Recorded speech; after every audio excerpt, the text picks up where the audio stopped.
This is the fourth week of our Restore and Elevate series. So far, we've talked about our low points. We've talked about drawing into ourselves so that God can do some work on us. We've talked about how God builds us up in strength, faith, and hope. Consider that the foundation of our restoration is part of this. And now I want to start talking about what this does to us in very concrete terms. One of those things is it places us in a position to take some big steps, a leap even. And what does that entail? It entails risk. Now, what is risk? As a noun, it's an experience in which we can be harmed or in which something can go wrong. And risk, it's a part of life that some of us are more comfortable with than others, but it's a huge component of our faith lives, though we talk actually very little about it in those terms. In fact, I don't think I've ever preached on risk, and I hope to remedy that today. Risk. As I prayed about a story to share to bring us into this concept from the perspective of our faith, I turned actually to the testimony of Brother Zahir Ali. Brother Zahir. Now, some of you may know him from his incredible work running the Brooklyn Historical Society, or maybe even seeing him in national media discussing his phenomenal research under his mentor, the late Dr. Manning Marable from Columbia University, who is just the foremost scholar on Malcolm X. And you may know Zahir that way, but I'll tell you about how I know him. I met him when I was a bratty little teenager in my living room with his high top fade and two-tone jeans and his preternatural knowledge about the late great Prince Rogers Nelson. You couldn't tell this Harvard man nothing. Back in those days, he was working with my mom, Karen Spellman, on producing the Million Man March. And as annoying as I know I must have been, Zahir and I actually became fast friends, and now he's family. Well, just a few weeks ago, Brother Zahir offered a testimony with contours I knew something about, but truly I knew nothing about. And with his permission, I'm sharing that testimony with you as we consider the spiritual concept of risk today. On July 10th, 2019, Brother Zahir had an unthinkable accident involving a fall. And he recalls that day in the hospital, the surgeon overseeing his emergency care said the following terrifying phrase: "Our main concern over the next 48 hours is saving the limb," meaning his leg. Whether or not my young, super fit friend would have a leg to stand on was at risk. And of course, that was too much to hear. Now, before I continue, I want to do my best to avoid falling into a particular trope that lots of us fall into of ableism. And I'm going to be sharing the testimony of a man who had a catastrophic accident and fought his way to standing on his own 2 feet, and that was important to him. And as a metaphor for our own struggles, I believe it works. But Brother Zahir's story is not the only path to healing. It is, however, his. And that's what I'm going to work with today. That said, let me continue. After hearing his leg might not make it, Brother Zahir spent weeks and weeks in the hell of trying to save the leg, and I can't even fathom that pain. After 7 weeks, he made it into a wheelchair, and then after another month, he was on crutches, and then by March of 2020, that's a month, he could walk without assistance. My God, what a path he trod to get there. Now, 3 years later, on the anniversary of his accident, Brother Zahir shared I think it's 4 years later, forgive me, on the anniversary of his accident, Brother Zahir shared some lessons he'd learned from his ordeal, and I'd like to share those with you now. Be careful, not fearful. Manage your risk, because some risk is unavoidable. As he shared, part of my rehabilitation involved relearning not just how to walk, but how to live with and manage the risk of falling. And wow, just wow. I had never considered this piece, that with every step we take, something within us is working with that risk, with the risk of falling. Just think about it. Who hasn't fallen at some point in life? Absolutely no one. We all have. Just consider a toddler.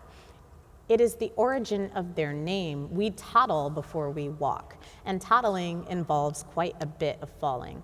Falling is encoded in the act of walking. You hear that? Falling is encoded in the act of walking, and our bodies know that even if we don't think about it. So yes, falling is part of a walk. We will fall physically or metaphorically. Bad things will happen. But what do we do with that information? Do we keep moving, or do we let it make us stay still? See, our brains haven't forgotten the risk at all. We have an entire hormonal response to risk mitigation that makes decisions on our behalf without our even knowing it. That happens all day long. We are encoded to avoid the risk of falling. Our bodies really, really want to protect us from it. But at some point, we have to step back and ask, okay, who gets to decide? The fall and all of the mechanisms and the recesses of our minds that want to avoid it at all costs? Or do we get to play a role in the risk assessment? Brother Zahir wants us to take care, but he does not want us to live out of fear. How? Try this. Imagine learning, like he had to do, to walk all over again. This time, you're not 1 year old, you're you right now. You aren't just learning to walk, you're learning to be ready to fall maybe. And then what? Well, as people of faith, we lean on our God, of course, but also you lean on what you know. Now, are you a New Yorker like me? If you're not, learn from one. Because, see, as a New Yorker, and I'd hazard as anyone who ambulates one of these major worldwide cities, we develop a very specific way to walk. Because, see, we not only have the risk of a fall to worry about, but we also have, well, New York City sidewalks, and you know what I'm talking about, New Yorkers. You can't walk these streets without an awareness of what is on the ground in front of you, or else your day will be ruined. So you know the ground upon you walk. You learn it well, or else you'll step in something. But that's not good enough.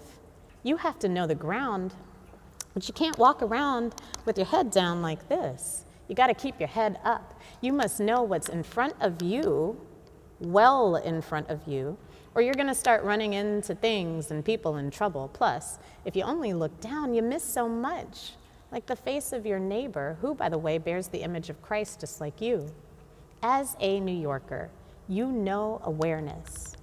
Make your way about and marvel at the many faces of Jesus you get to see. It's a whole different orientation to the world that introduces a bit of wonder into your day. Give it a try. Build that awareness into your spiritual life too. Know the ground on which you stand, look ahead, manage the risk, see Jesus, and keep it moving. Progress isn't linear. We have to stop expecting a one-to-one relationship between effort and reward, because that sets us up for disappointment. The road ahead is not linear. It twists, it bumps here and there. Trust that with every turn, God has something for you to encounter and to grow from. Your walk with God will never be linear, and maybe that's a good thing, because we don't want to get to heaven too fast. Think about it that way. True healing doesn't restore the old, it transforms what was into something new.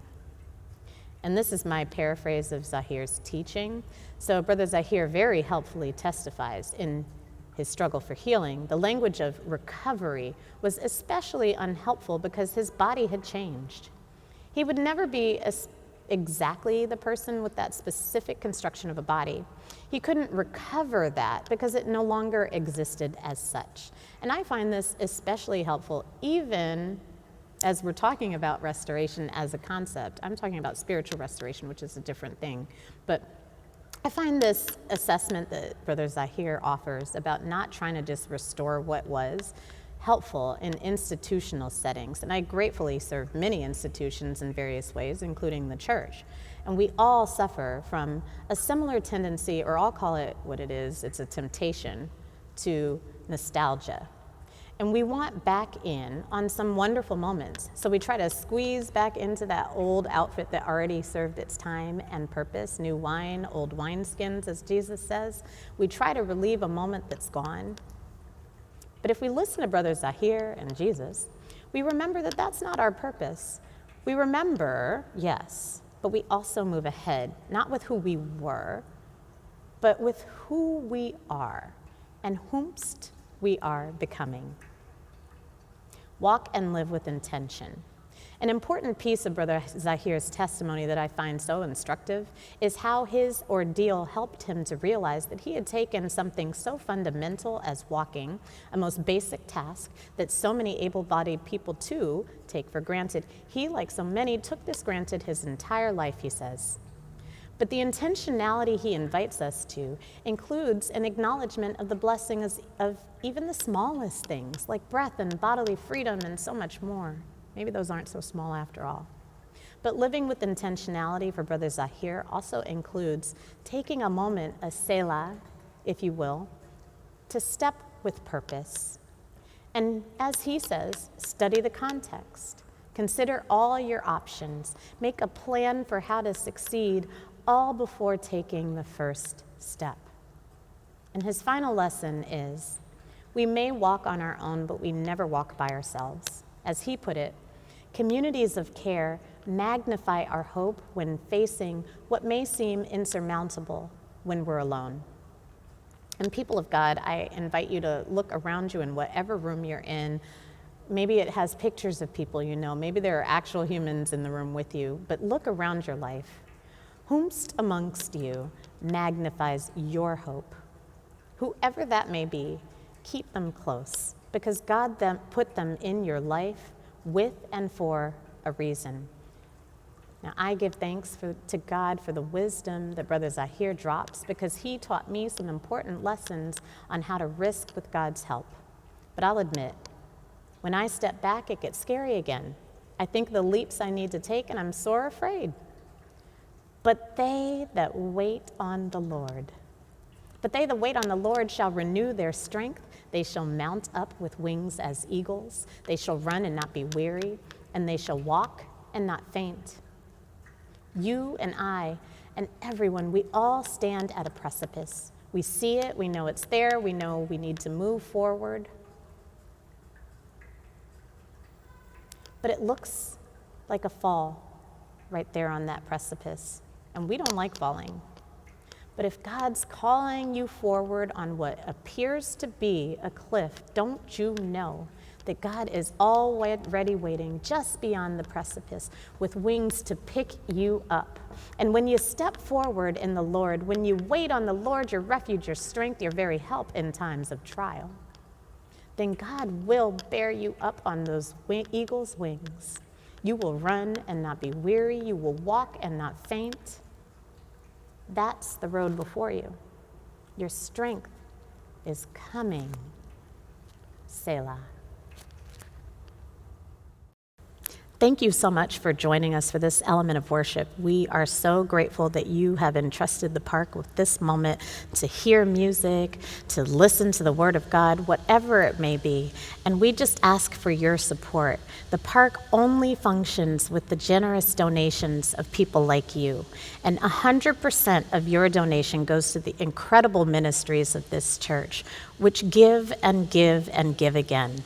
Thank you for the ways that you give in advance and for all that you might be ready to give in the future. God bless you, and amen.